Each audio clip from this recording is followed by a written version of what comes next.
بندہ کلمے کا ذکر کرتا ہے اس کے 12 حروف کے ذریعے اللہ تعالیٰ اس کے 12 اعضاء کے کیے ہوئے سب گناہوں کو معاف فرما دے گی۔ جہنم کے 7 دروازے ہیں، قرآن مجید میں ہے کہ اللہ تعالیٰ نے جہنم کے 7 دروازے بنائے ہیں، اور کلمے کے جو الفاظ ہیں وہ بھی 7 بنتے ہیں، لا الہ الا اللہ محمد رسول اللہ، سارے الفاظ کو ملائیں تو 7 الفاظ بنتے ہیں۔ جس بندے نے 7 الفاظ پر مشتمل یہ کلمہ پڑھ لیا، اس کے بدلے اللہ اس کے لیے جہنم کے 7 دروازوں کو بند کر دیں گے اور وہ انسان جہنم میں نہیں جائے۔ میرے دوستو، کلمے کے کسی حرف کے اوپر نقطہ نہیں ہے، کوئی ایسا حرف کلمے میں نہیں جس کے اوپر نقطہ ہو یا نیچے نقطہ ہو، وقاتی یا تحقاتی کوئی نقطہ نہیں۔ علماء نے لکھا ہے کہ اس میں حکمت یہ ہے کہ اللہ تعالیٰ یہ بتانا چاہتے تھے کہ دیکھو جس طرح کلمے کے اندر اوپر یا نیچے کوئی نقطہ نہیں، اسی طرح اللہ کا بھی کوئی شریک نہیں۔ اس دنیا میں نہ آسمان پر، سارے جہان میں اللہ کا کوئی شریک نہیں، اللہ شرک سے پاک ہے۔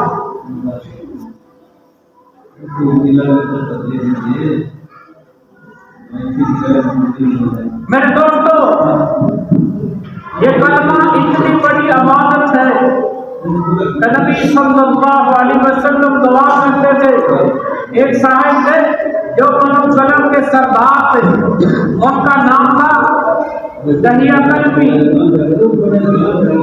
نبی صلی اللہ علیہ وسلم ان کے ایمان لانے کی تمنا کرتے تھے، کیونکہ بنو سلم کا قبیلہ بڑا تھا اور ان کے مسلمان ہونے سے سارے قبیلے کے مسلمان ہونے کی ضرورت۔ تو اللہ کے حبیب صلی اللہ علیہ وسلم کی تمنا تھی کہ یہ سردار مسلمان ہو جائے تو پورا قبیلہ مسلمان ہو جائے گا۔ اس قبیلے کے سب لوگ بکریاں پالتے تھے، ہر گھر والے 200 400 500 بکریاں رکھتے تھے۔ حدیث پاک میں ہے کہ جب پورے قبیلے کے لوگ بکریاں نکالتے تھے تو 2 پہاڑوں کے درمیان کی پوری وادی بکریوں سے بھر جایا کرتی۔ ایک دن کلبی نبی صلی اللہ علیہ وسلم کی خدمت میں حاضر ہونے کے لیے چلے۔ جبریل علیہ السلام آئے، اے اللہ کے نبی صلی اللہ علیہ وسلم، تھوڑی دیر میں کلبی آپ کے پاس حاضر ہو رہے ہیں۔ تو اللہ کے نبی صلی اللہ علیہ وسلم خوش ہو گئے۔ اتنے میں دہیہ کلبی بھی آ گئے۔ اللہ کے حبیب صلی اللہ علیہ وسلم اٹھے اور اپنی چادر بچھا دی، فرمایا دہیہ کلبی اس چادر کے اوپر بیٹھی۔ نبی پاک صلی اللہ علیہ وسلم نے فرمایا جب تمہارے پاس کسی قوم کا کوئی بڑا انسان آئے تو تم اس کا احترام کرو۔ شریعت ہمیں یہ اخلاق سکھلاتی ہے، اس میں مسلمان اور کافر کی کوئی تفریق نہیں۔ وہ اگر کسی بھی قوم کا بڑا ہے تو تم اس کا احترام کرو۔ یہ کافر ہیں۔ نبی پاک صلی اللہ علیہ وسلم کے پاس آئے، اللہ کے محبوب صلی اللہ علیہ وسلم نے ان کے لیے چادر بچھائی۔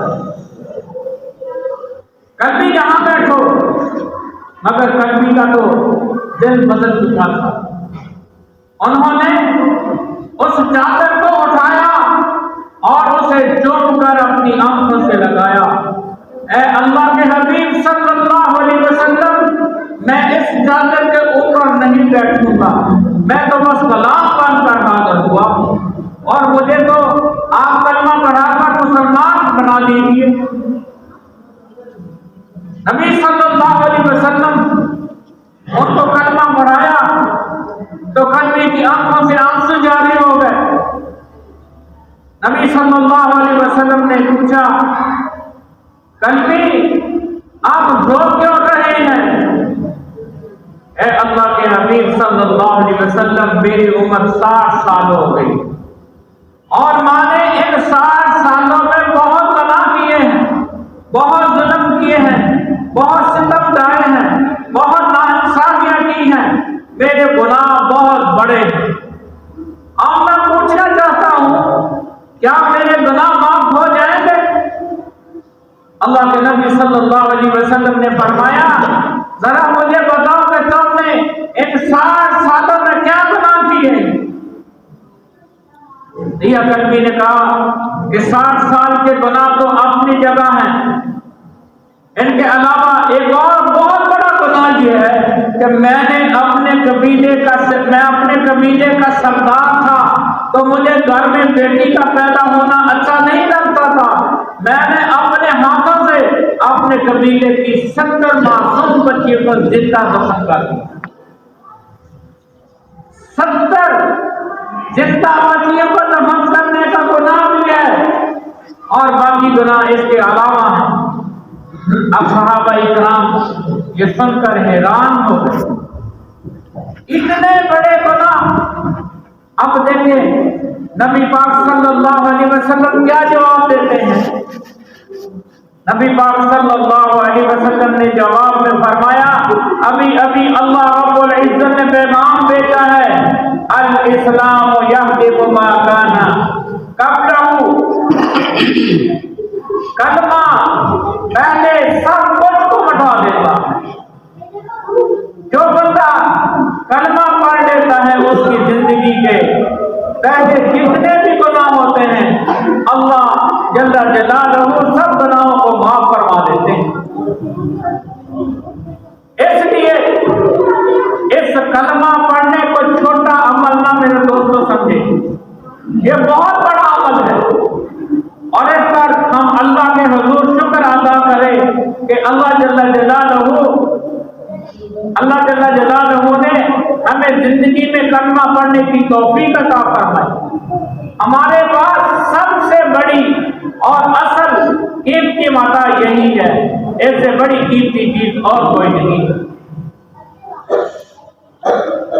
حضرت ابو ہریرہ رضی اللہ تعالیٰ ایک مرتبہ نبی پاک صلی اللہ علیہ وسلم کی خدمت میں حاضر ہوئے تو پتہ چلا کہ نبی صلی اللہ علیہ وسلم تو گھر سے باہر تشریف لے گئے۔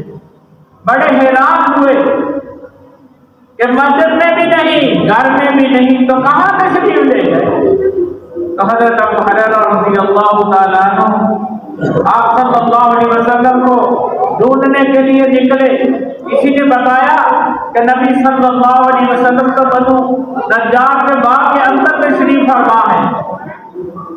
تو وہاں پر پانی کی ایک نالی گزرتی تھی، اس کے لیے دیوار میں ایک سوراخ بنایا تھا۔ کہتے ہیں کہ میں اس سوراخ میں سے سمٹ کر اندر گیا کہ میں جلدی سے نبی پاک صلی اللہ علیہ وسلم کی زیارت کر دوں۔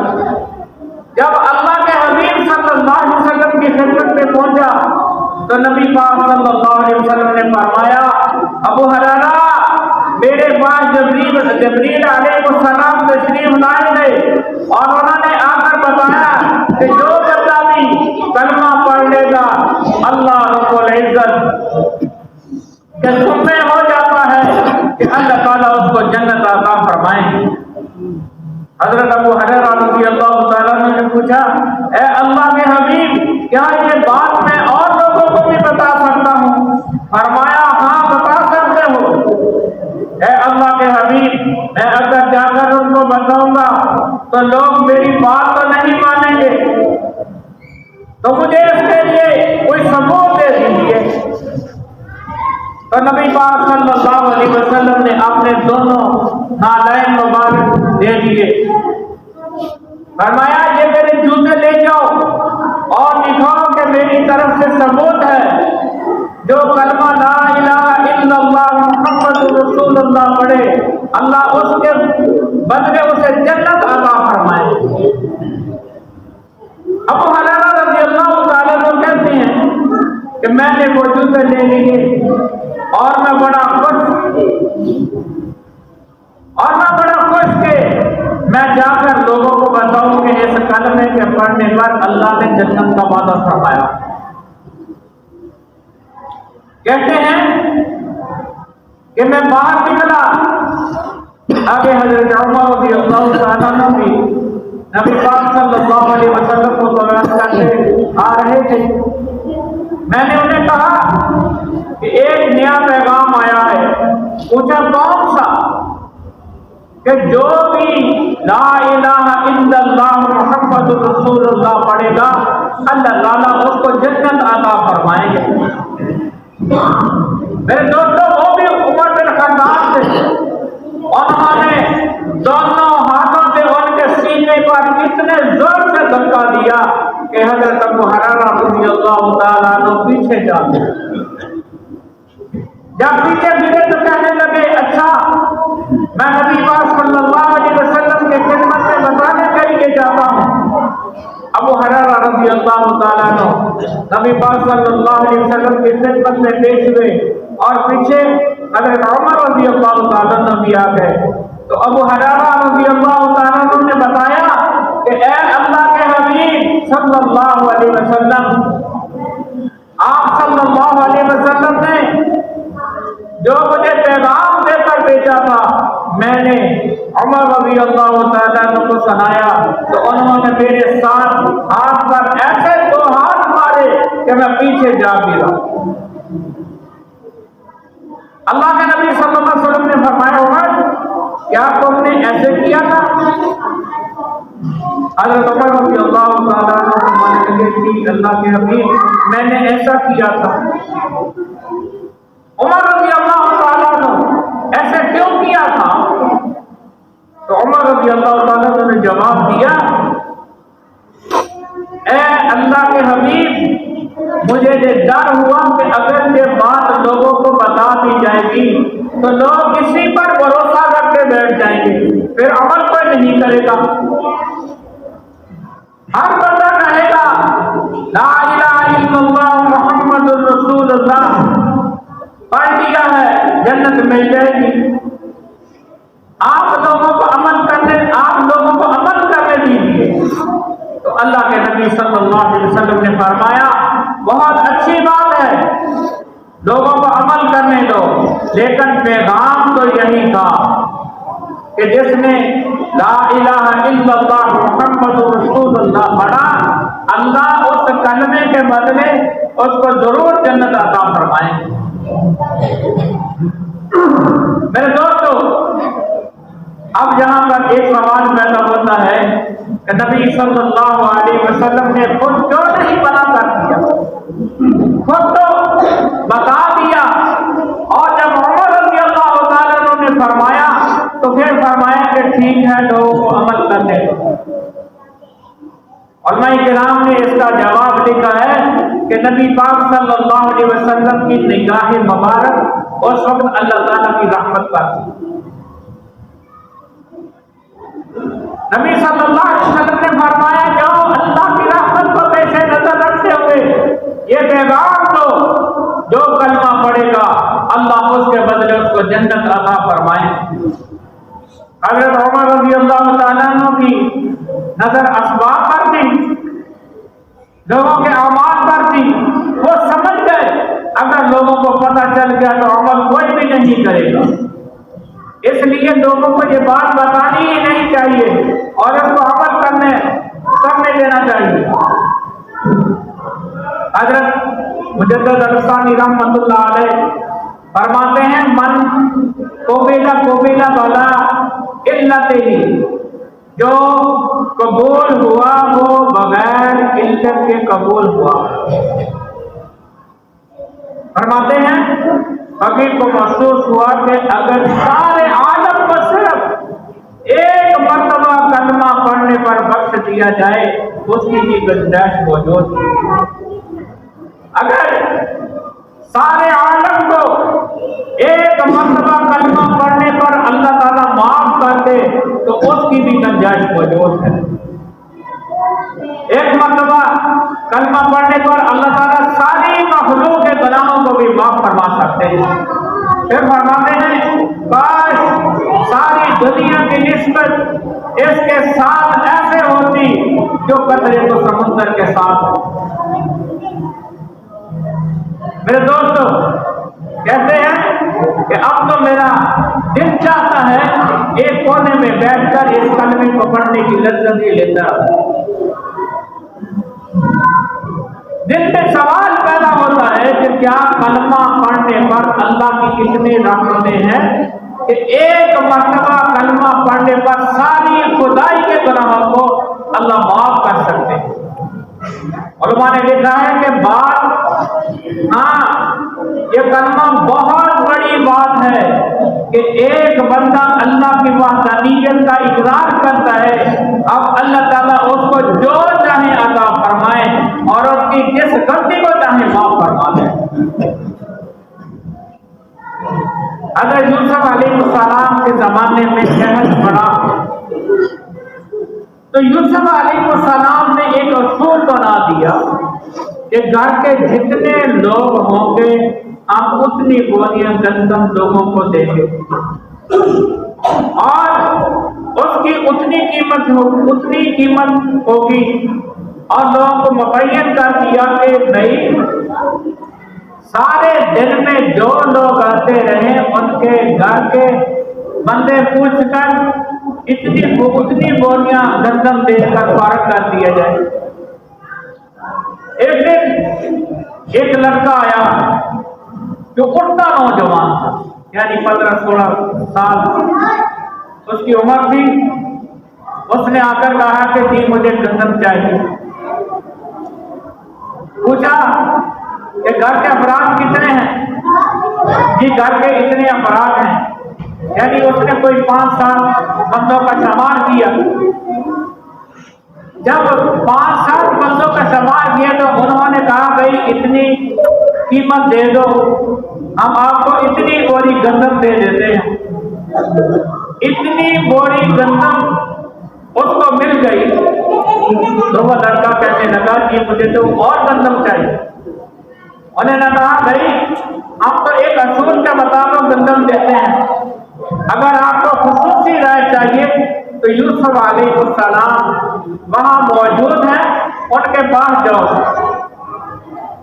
اور جس بندے کو جتنی چاہے گندم دے ان کا اختیار۔ وہ نوجوان حضرت یوسف علیہ السلام کے پاس آ گیا، حضرت مجھے گندم چاہیے۔ بھائی آپ کو لوگوں نے گندم دی نہیں؟ حضرت انہوں نے تو گھر کے بندوں کے مطابق 7 بوری گندم دی، مگر مجھے اور چاہیے۔ اچھا بھائی 3 بوری اور لے دو، 10 بوری لے جاؤ۔ نہیں حضرت مجھے اور چاہیے۔ جب اس نے اور مانگی تو یوسف علیہ السلام حیران ہوئے، بھائی تجھے 7 کی جگہ 10 بوری گندم دے رہے ہیں اور تیرا دل نہیں بھر رہا اور تو اور گندم مانگ رہا ہے۔ اس نے آگے سے کہا کہ حضرت اگر آپ کو پتہ چل جائے کہ میں کون ہوں تو آپ مجھے بہت زیادہ گندم دیں۔ حضرت یوسف علیہ السلام نے پوچھا اچھا بتاؤ تم کون ہو؟ اس نے کہا حضرت جب آپ پر زلیخا نے زنا کی تہمت لگائی تھی تو جس معصوم بچے نے آپ کی پاک دامنی کی گواہی دی تھی میں وہ بچہ ہوں۔ اب بڑا ہو کر جوان ہو گیا ہوں۔ جب حضرت یوسف علیہ السلام نے یہ بات سنی تو دل میں ایسی بات اٹھی، محبت اٹھی، اس کو سینے سے لگایا، اس کے ماتھے کو بوسہ دیا اور فرمایا اس نوجوان کو 40 بوری اور گندم دے اور اس کی گندم اس کے گھر تک پہنچا کر بھی آؤ۔ جب اس نوجوان کو 50 بوری گندم مل گئی اور سرکاری سواریاں بھی مل گئی تو وہ لڑکا بڑا خوشی خوشی رخصت ہوا۔ جب وہ رخصت ہوا اللہ تعالیٰ نے وحی فرمائی، اے میرے پیارے یوسف آپ نے اس نوجوان کی بڑی عزت افزائی کی۔ عرض کیے یا اللہ یہ وہ نوجوان ہے جس نے میری پاک دامنی کی گواہی کی۔ یہ جب میرے پاس آیا تو میرا دل چاہا کہ میں اس کو اتنا دوں جتنا میں دے فرمائے یوسف پھر گواہ رہنا جس نے آپ کی پاک دامنی کی گواہی دی تھی جب وہ آپ کے پاس آیا آپ نے اتنا دیا جو آپ دے سکتے تھے تو میں پروردگار ہوں جو میرا بندہ دنیا میں میری وحدانیت کی گواہی دے گا میں قیامت کے دن وہ میرے پاس آئے گا پھر میں اس کو اتنا دوں گا میری شان کے مطابق جتنا میری شان کے مطابق ہوگا. اس لیے ایک کلمہ پڑھنے سے اللہ تعالیٰ ساری مخلوق کے گناہوں کو بھی معاف کر دیں گے. تو کلمے کے اندر کتنی خوبی ہے. واخر دعوانا الحمدللہ رب العالمین.